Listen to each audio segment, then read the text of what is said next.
Bonjour, comme je l'avais promis, on va continuer donc de voir comment faire l'étanchéité d'une toiture terrasse. Donc après avoir fait nos acrotères, donc les relevés d'étanchéité, on va voir aujourd'hui comment poser donc d'une part les costières. Donc ça c'est une costière, d'où le nom, costière qui se met sur les côtés. Donc la costière va être en fait pointée sur le support bois et ensuite peut-être aussi ici, puisqu'après on aura dessus des couvertines. Donc on va commencer par couper et mesurer nos costières, les fixer et ensuite on verra comment on posera l'étanchéité.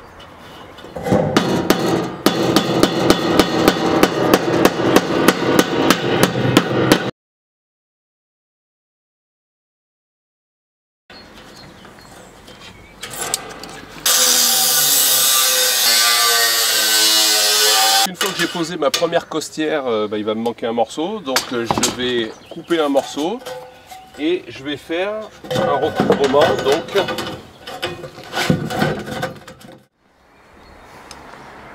Alors en fait, donc la costière va servir sur le côté de la toiture végétalisée donc de support étanche, puisque au sol on va avoir donc notre membrane qui va venir faire l'étanchéité ici.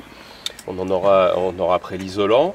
Et sur cette costière, donc on voit que nos acrotères, celui-ci est en bois, va venir se mettre donc une couvertine. Donc cette couvertine va assurer l'étanchéité contre les eaux pluviales qui vont tomber donc sur le dessus, qui vont ruisseler. Quand j'arrive sur un angle, je fais un petit retour que je vais plier, ça se plie relativement facilement, donc en coupant ici bien sûr pour pouvoir plier. Et puis ensuite je vais continuer tout le tour avec mes costières.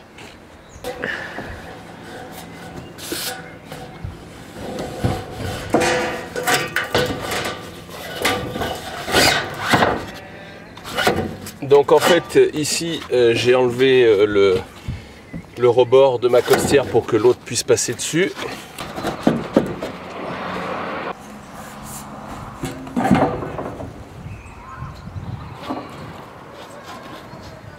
Voilà, donc là on a fini de poser nos costières, donc on les a pointées comme on a vu tout à l'heure.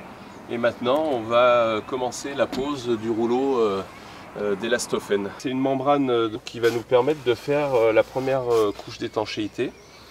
Donc on va d'abord la pointer et puis on verra qu'on soude les bords avec un chalumeau.